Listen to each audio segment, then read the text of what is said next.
नमस्कार, आप देख रहे हैं सत्य हिंदी और मैं हूं आपके साथ कृति सिंह। आइए रुक करते हैं इस वक्त की बड़ी खबरों की ओर। अमेरिकी राष्ट्रपति डोनाल्ड ट्रंप ने नाटो देशों से चीन पर 50 से 100% तक टैरिफ लगाने की अपील की है। ट्रंप का कहना है कि ये टैरिफ रूस यूक्रेन युद्ध के बाद पूरी तरह हटा दिया जाएगा। ट्रंप ने कहा कि चीन की रूस पर मजबूत पकड़ है और ये टैरिफ उस पकड़ को तोड़ने में मदद करेगा। ट्रुथ सोशल पर ट्रंप ने लिखा कि वे रूस पर बड़े प्रतिबंध लगाने को तैयार हैं, लेकिन तभी जब सभी नाटो देश इसमें शामिल हों और रूस से तेल खरीदना बंद करें। ट्रंप ने स्पष्ट किया कि ये उनका युद्ध नहीं है, बल्कि बाइडेन और जेलेंस्की का युद्ध है और उनका मकसद हजारों रूसी और यूक्रेनी लोगों की जान बचाना है। बीजेपी अध्यक्ष जेपी नड्डा ने शनिवार को राहुल गांधी पर जमकर निशाना साधा। उन्होंने कहा कि राहुल को पहले अपने गणित की किताबें पढ़नी चाहिए, फिर एसआईआर सर्वे की जानकारी पर बात करें।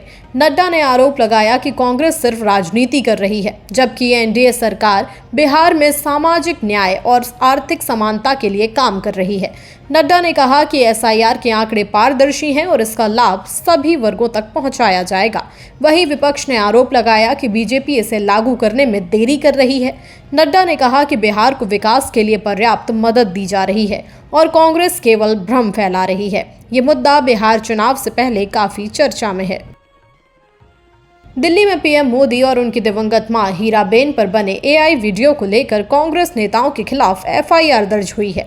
बिहार कांग्रेस ने वीडियो साझा किया था, जिसे बीजेपी ने अपमानजनक बताया। बीजेपी नेताओं ने कांग्रेस पर हमला बोलते हुए कहा कि ये राजनीति की नीचता है। जेपी नड्डा और अनुराग ठाकुर ने वीडियो की कड़ी निंदा की। वहीं कांग्रेस ने सफाई देते हुए कहा कि वीडियो में अपमान नहीं, बल्कि मां का बेटे को समझाना दिखाया गया है। मीडिया रिपोर्ट्स के मुताबिक बीएनएस की धारा 336 जालसाजी, 340 दो जाली दस्तावेज या इलेक्ट्रॉनिक रिकॉर्ड बनाकर उसे असली के रूप में उपयोग करना, 352 यानी कि शांति भंग कराने के इरादे से जानबूझकर अपमान करना, 356(2) यानी कि मानहानि और 61(2) यानी कि आपराधिक साजिश के तहत अज्ञात लोगों के खिलाफ मामला दर्ज किया गया है। संयुक्त राष्ट्र की रिपोर्ट में खुलासा हुआ है कि उत्तर कोरिया में मौत की सजा के मामले लगातार बढ़ रहे हैं। खास तौर पर विदेशी फिल्में और टीवी शो देखने पर भी लोगों को मौत की सजा दी जा रही है। रिपोर्ट में कहा गया है कि देश का तानाशाही शासन नागरिकों की आज़ादी पर कड़े नियम थोप रहा है और उन्हें जबरन मजदूरी करवा रहा है। पिछले 10 साल में नागरिकों के हर पहलू पर नियंत्रण बढ़ गया है, साथ ही तकनीक के जरिए निगरानी और सख्त कर दी गई है। रिपोर्ट में कहा गया है कि दुनिया में इतनी पाबंदियों में कोई और आबादी नहीं रही। ये स्थिति मानवाधिकारों के लिए गंभीर चिंता का विषय बन गई है। तमिलनाडु में अभिनेता से नेता बने विजय ने शनिवार को बीजेपी और डीएमके पर जमकर निशाना साधा। उन्होंने कहा कि बीजेपी विचारधारा थोपकर सताती है और डीएमके भ्रष्टाचार व झूठे वादों से धोखा देती है। विजय ने आरोप लगाया कि दोनों पार्टियां तमिल संस्कृति और जनता के हितों की अनदेखी कर रही हैं। उन्होंने अपनी पार्टी टीवीके को एक सच्चे, समावेशी और प्रगतिशील विकल्प के रूप में पेश किया। युवाओं और महिलाओं से समर्थन की अपील करते हुए उन्होंने शिक्षा, रोजगार और सशक्तिकरण का वादा किया। विजय का ये हमला 2026 चुनाव से पहले उनकी पार्टी को मजबूत करने की रणनीति मानी जा रही है। बीजेपी और डीएमके की तरफ से अभी तक कोई प्रतिक्रिया नहीं आई है।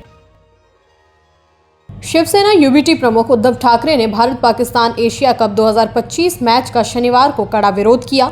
उन्होंने इसे पहलगाम हमले के बाद नैतिक रूप से गलत बताया, जहां 26 लोग मारे गए थे। ठाकरे ने पीएम मोदी के पानी और खून साथ नहीं बह सकते वाले बयान का हवाला देते हुए सवाल उठाया कि खून और क्रिकेट कैसे साथ चल सकते हैं।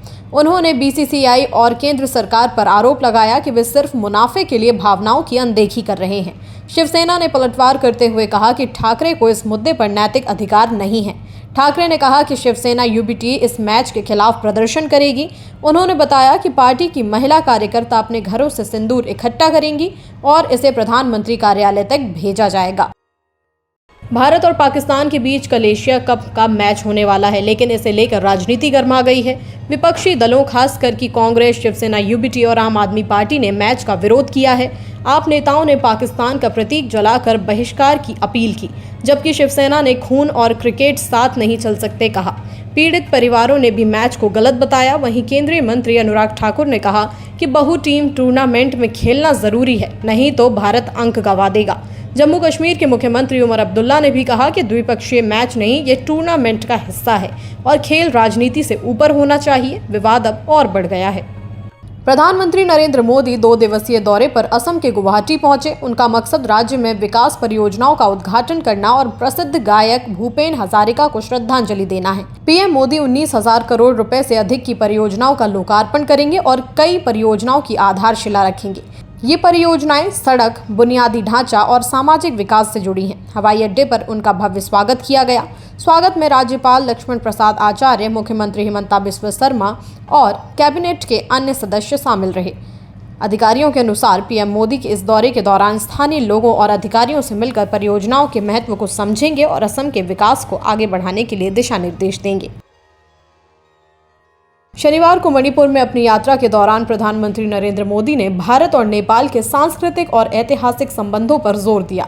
उन्होंने नेपाल की पहली महिला मुख्य न्यायाधीश सुशीला कार्की की उपलब्धियों की तारीफ की, जिनका जन्म मणिपुर में हुआ था, और इसे दोनों देशों की साझा विरासत का प्रतीक बताया।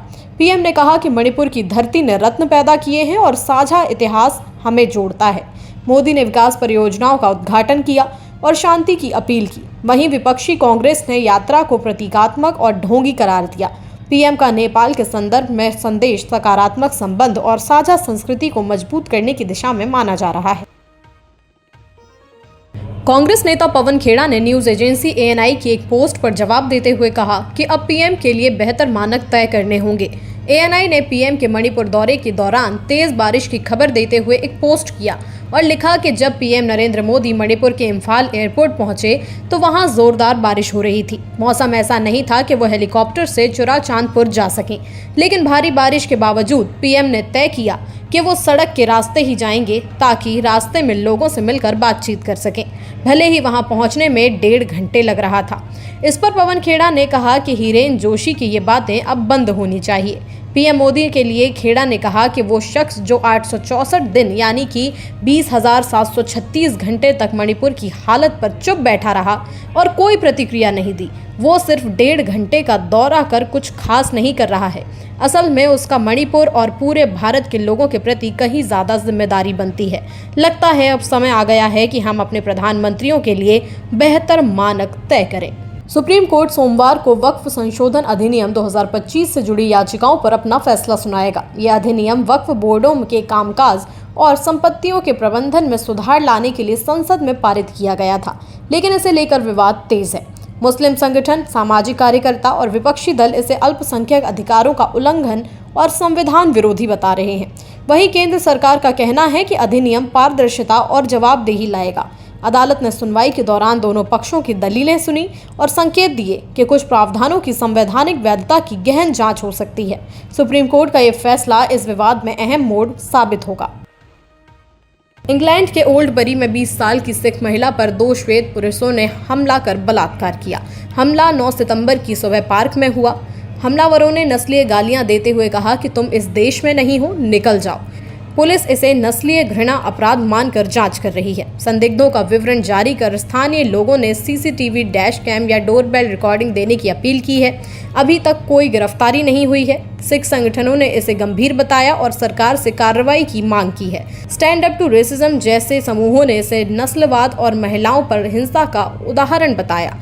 कई लोगों ने मीडिया की चुप्पी पर भी सवाल उठाए और जांच तेज कर दी गई है। कांग्रेस सांसद शशि थरूर ने कहा कि भारत को अपने पर्यटन क्षेत्र को मजबूत बनाने के लिए महिलाओं की सुरक्षा को प्राथमिकता देनी होगी। उन्होंने बताया कि वर्तमान में देश की छवि कई पर्यटकों के लिए असुरक्षित है, जिससे रोजगार और राजस्व बढ़ाने की क्षमता प्रभावित हो रही है। थरूर ने कहा कि पर्यटन बेरोजगारी कम करने का प्रभावी तरीका है और विश्व पर्यटन संगठन की रिपोर्ट के मुताबिक इसमें खर्च किए गए $1000 विनिर्माण की तुलना में 8 गुना अधिक लोगों को रोजगार देंगे।